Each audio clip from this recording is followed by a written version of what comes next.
Here we are with the quick unboxing, small unboxing, large unboxing.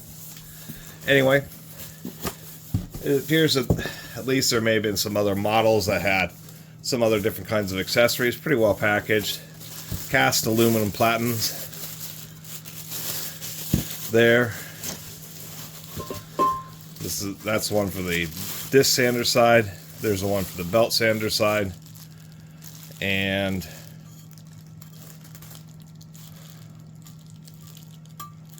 that appears to be a stick-on gauge.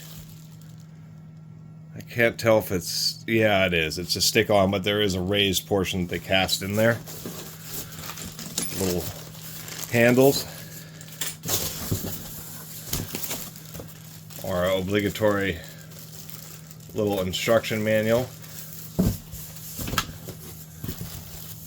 And of course the miter or side angle gauge slides into the slot so that you can set a specific angle so you can grind or sand non-square, which is actually kind of handy. It is styrofoam, but at least for me it came pretty good condition. And there's the sander unit. Here is the 6-inch disc, which is keyed. Comes with a pad pre-applied. Not very well. Oh, it's not even. Oh, it's a adhesive back. So they're thinking that you'll use adhesive back. It's actually cheaper if you get like 3M 77 or something and use a spray adhesive, and then get standard smooth back pads, but you can get these adhesive backed ones. Seems halfway decent. Interesting that there are threaded screw holes here. We'll say these tightening handles are actually kind of a neat design. I haven't seen this before, but a lot of times when you're tightening, they're not at the angle you want, and I was wondering what this extra screw is for. These actually stretch so you can adjust the handle position to exactly where you want it, where it achieves the desired tension. That's actually kind of a neat little feature there. And if this lid would stay open. And there is our unit. Let me muscle this out of here. Couple things of note: don't lose your little woodruff key. It's just held on by a zip tie. The platen is held in by nice washer, countersunk. This is a left-hand thread screw because, of course, it's spinning this way, so it's designed so as it's turning, it helps. The screw will want to tighten if it ends up getting loose somehow. But it does sit flush, and it kind of fills in the area relatively nicely. All ball bearing. I already looked inside. The upper roller has dual rubber sealed ball bearings. The thing does run pretty smooth. You do need to use an Allen key here in order to... wow. They really torque that tight. Holy smokes. I must have used an impact on that.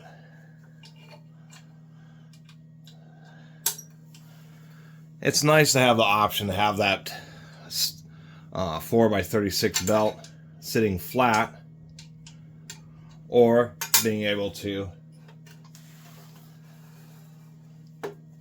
have it be in a vertical position. What's also nice is it just has a built-in stop, so it's either flat or like this, and you don't have to really mess with it too much besides just turning it up and then tightening down the lock screw again.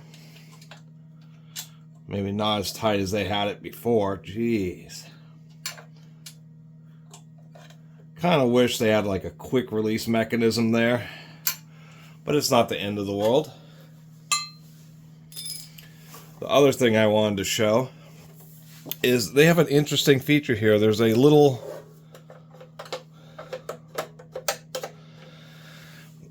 kind of hard to see in there. Let me try to zoom in at least a little bit. I don't know if you can see that, but there's a little shutter. So when you have, and this is a standard like full-size shop vac hose attachment, but there's two holes in here. This one goes through to the other side to pull dust from the disc, and it's always kind of working. And then there's a bigger hole to, of course, suck from the belt side. And what they have here is they have this little shutter, so if you're using the disc side, you can close the shutter and it'll increase vacuum from the other side of the unit. So kind of an interesting idea. It's always vacuuming from both sides this way, but this just allows it to concentrate a little bit more on the disc side. This housing is plastic. This is plastic, but the whole motor housing, the base, is all metal tension handle here. And let me zoom back out. And there's our belt tracking, nice and easy to access. I didn't get this disc perfectly centered, but the trick is that when you're applying the disc, these adhesive back line, or anyway, you put it on the edge, right on the corner, hold your finger so it aligns, and then you just rotate it to get it aligned. And that generally gets you more than close enough. It does have these little indicator arrows on both sides to get everything lined up. You just kind of, you find something square like this, put it up, adjust it so that it's square, and then tighten it down, and then make sure everything's set to your 0, and then it should all be good. Took me a second to figure it out, but this just has a simple thumb wheel so that this can be pulled off easily, because it has this metal secondary stop. So when you're using it in a horizontal position, you just rely on that stop. You can, of course, leave this plate on there, but it makes it so it's easy just to pop this plate off when you're using it horizontally. As far as how it sounds like any other disc and belt sander. Belt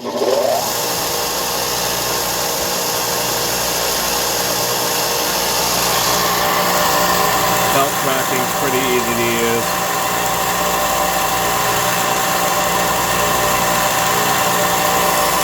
Thought this was a nice touch. There's actually a steel frame around the switch so that not only does it make it harder to accidentally hit, it has, of course, the little pull-out safety, but if things impact the front of the machine, you're not actually risking breaking the switch. Don't see that very often, having a steel frame, but that's pretty cool. The miter gauge is handy. That way you can set it to 45 degrees, and then now you can run across the surface of the belt and have your object held at 45 degrees. I actually like this. I think I've seen a lot that don't even have the slot, and then other ones that I've seen have the slot, but they don't come with this, and when I see them use this, it inevitably always is the thing that gets lost, but that's actually handier than you think. Should mention that this has a 5 amp motor. I should have mentioned that much earlier, but that's not bad. 2/3 of a horsepower is more than fine. If you're doing a large object, you're not going to be able to put like your full body weight into it, but it's really pretty average sized motor. I do like the way this whole housing is set up, and I understand why the housing is so large, is so that it can have like the pass through for the vacuum on the disc side. And I like that it's unified. I've seen some of these where you have a separate vacuum port on the back side just for the disc, but it's all unified through that one connection. So it's really not that bad. And 4x36 belts are pretty common. I should mention that the one nice thing about 4x36 belts is the fact that it's such a standard size that you can get 10 packs of Chinese belts for 25 bucks off of Amazon. That's $2.50 for a belt. It's actually amazingly cheap considering the surface area that's in a 4x36 belt.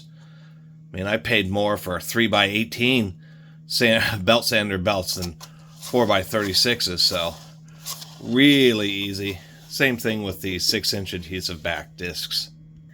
And I keep quoting this as a 6-inch because I'm so darn used to these being 6 inches. Come on, tape measure.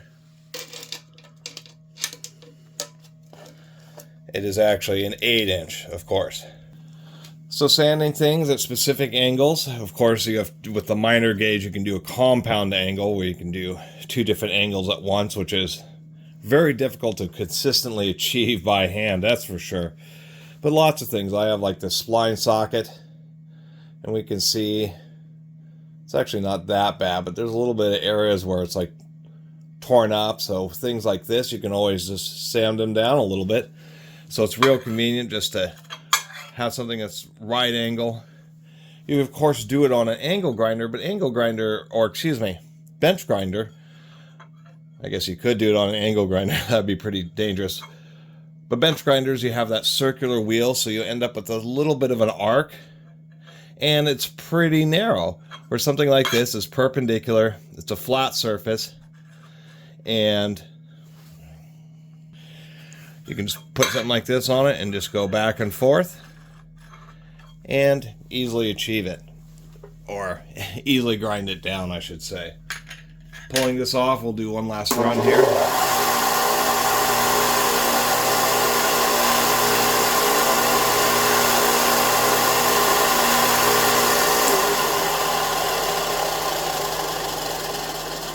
Really runs pretty smooth. It actually has like little rubberized pads, so it doesn't vibrate too much, and of course you can bolt it down. I do like the easy knob. Let me zoom back out a little bit here.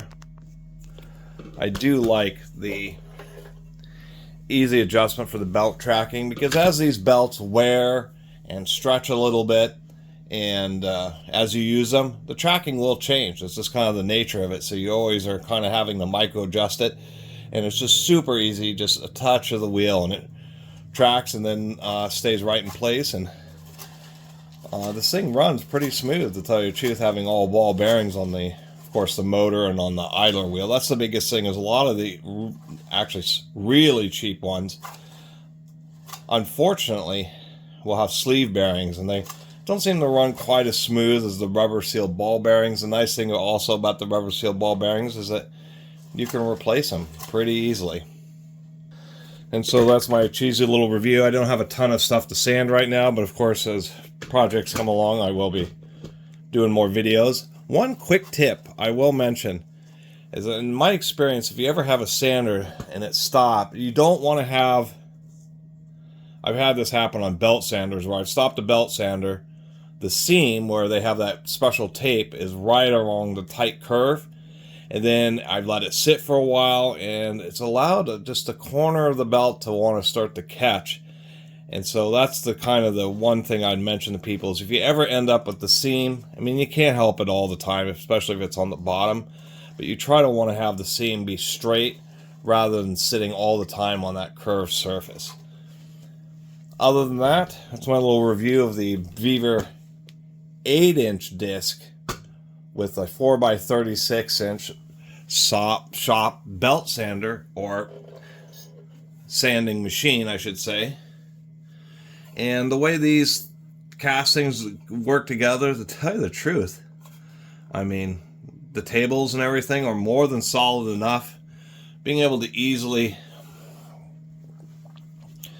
flip this down into a horizontal position so you can set stuff on it and just do larger area surface sanding rather than having to try to push it. You can just use the weight of the object. Really, I don't think it's a bad unit.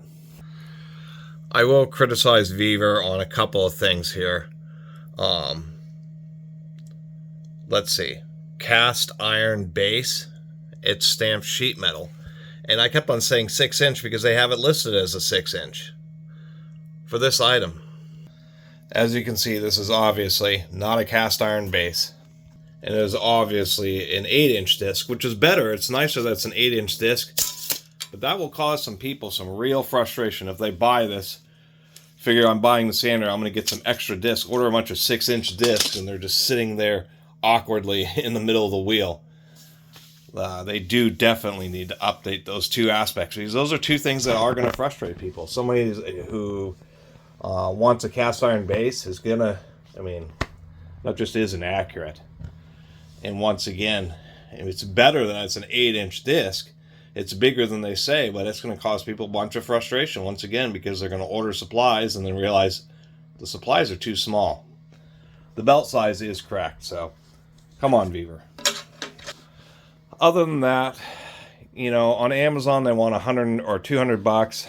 On Vevor's website, it's all with free shipping. On Vevor's website they want 160, and I think it's okay for 160 bucks. I mean, there are real heavy-duty, professional, industrial-grade versions of these that are well over $1,000. So for what this is and its build quality, I think it's more than acceptable for the price.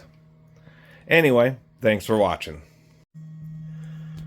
I also wanted to add this before people were going to ask. Yes, as far as I can tell, even though I'm shaking around some, this 8-inch disc is machined. It's running pretty flat and pretty true. It's not like off center. A little bit of vibration just happens because, you know, as you can see, I don't have the sanding disc. Surprisingly enough, have the sanding disc off that much can introduce a touch of vibration. The center section is a steel cover, so you can magnet stuff to that, which I kind of like. Forgot to point out that the legs on the base, the rear part has extended legs, so when you have the belt sander in a flat position, it doesn't want to tilt over as easily.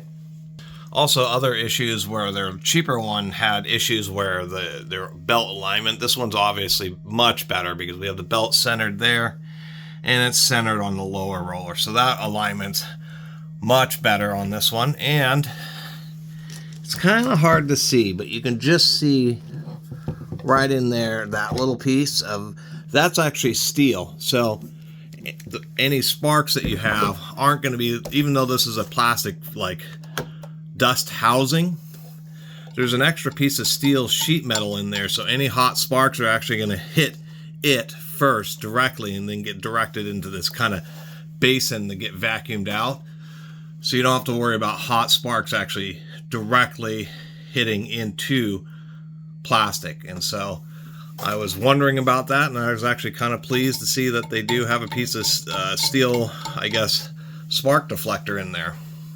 It's obvious this unit is meant to address a lot of the concerns that they had with their older, more hobby grade unit.